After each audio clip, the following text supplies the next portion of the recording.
پښتانه یا ځان ته په ډنډه سم کړي دي یا ځان ته په ونډه سم کړي دي. سوال دا دی چې په پښتنو کې د غربت ته وګوره. دا خو د 50 کالونو دا خو د امریکې جنگ دی. د امریکې دپاره دا ټول مولا هم لګیا دی د امریکې دلالي کوي او پنجابي هم لګیا دی د امریکې دلالي. عوامي نیشنل پارټي خو د مظلوم اواز دی. نو د اوچتولو د نه اوچتولو خو جواز نه پیدا کېږي. موږ خو اواز یو د مظلوم. من الشیطان الرجیم بسم الله الرحمن الرحیم. کتونکو ابراهیم روغانی یم او په ننني پروګرام کې را سره د عوامي نیشنل ګوند د عوامي نیشنل پارټۍ مشر د خارجه امورو سیکټر جناب سردار حسین بابک صاحب را سره موجود دی. بابک صاحب د ټول نه مخکې ورته په خپل پروګرام کې هرکلی وایم وخت د راکولو مننه چې زه مو د خپل پروګرام جوګه وګڼلم او ماله په دغه مصروفه ټایم کې تاسو وخت راکړه. مننه. بابک صاحب ګورو څنګه چې تاسو په علم کې دا چې 13 ورځ په 23 نومبر په دغه نیټه باندې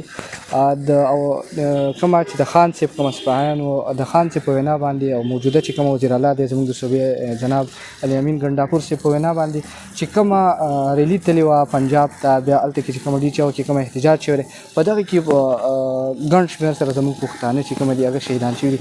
په دغه اړه باندې څه ویل غواړئ؟ پنجاب خو بچې داسې ده بدبختي ده چې پښتانه ټول عمر په پردي خیرات کې سپي په ډانګونو وایي. پښتانه د پنجاب شرګن دي. پنجاب ډېر زورور دی. پنجاب ډېر هوښیار دی. پښتانه یا ځان ته په ډنډه سم کړي دي یا ځان ته په ونډه سم کړي دي.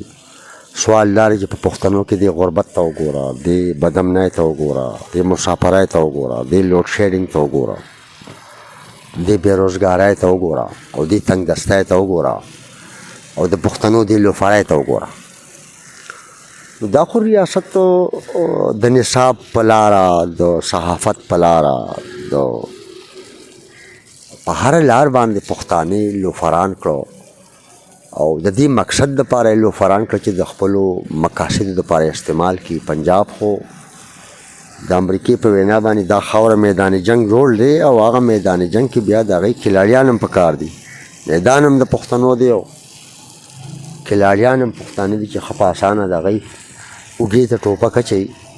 دا ټول هغه سلسله ده او د هغه سلسلې کړی دي او پښتانه دي چې نو ځان په خبره پوهه کوي او نه خبرې اورېدو ته تیار دي. بابک صاحب څنګه چې تاسو د پښتنو خبره وکړه یقینا پښتانه ډېر غیور او غیرتمن قوم دی خو آیا دا دوکه کېږي دومره زر ولې؟ دا خو د هغوی نه تپوس پکار دی چې د لوږې تندې مړېږي. په ګرمای کې د ګرمای نه ژوند نشي کولی او په سړځای کې د سړځای نه ژوند نشي کولی. ټول عمر اوړو ته په کتار کې ولاړې د خپلې بجلۍ تپوس نه کوي، د خپل اختیار تپوس نه کوي، د خپل حق تپوس نه کوي او سروالي بروالی ژوند کوي.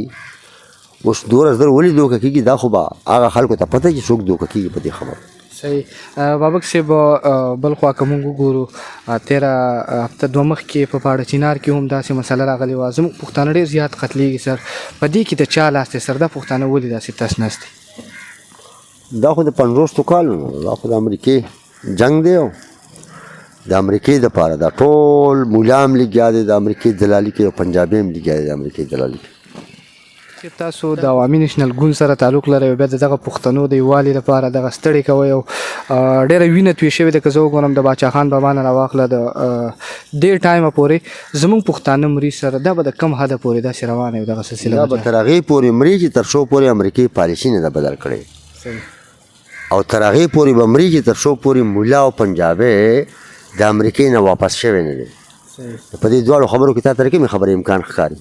بابک صاحب په اخره کې به دغه کتونکي ګوري هم زموږ دغه نوی نسل که هغه د هر ګوند سره تعلق لري او زیاتتر زموږ چې کوم نوي نوجوانان دي هغوی ته څه پیغام څه آګاهي میسج ورکوئ؟ دا ورته وایي چې د خپلې مور ژبې سره مینه پیدا کوي، غوښتنه وکړي د ریاست نه چې تعلیم دې په مورنۍ ژبه کې شي، د خپل تاریخ نه ځان خبرې کوي، د خپلې خاورې نه ځان خبر کوي، د خپلو شتمنو نه ځان خبر کوي، د خپل اختیار نه ځان خبر کوي او خپل ځان وپېژنئ. د خپلې خاورې دپاره د خپل قام دپاره هلې ځلې وکړئ. دا په پردو خیراتونو کې سپي په ټانګونو وال پرېږدئ، دا په پردو اشرو کې تک پرېږدئ، دا پردی پټۍ مه سربوئ او خپل قام ته وګورئ، خپلې خاورې ته وګورئ، خپل ځان ته وګورئ، خپل کور ته وګورئ، په دې لکونو مسافرو ته وګورئ، دې کونډو ته وګورئ چې په زرګونو خلکو په لکونو کونډې دي، معذوران شو، مریضان شو، دې تنګ دستی ته وګورئ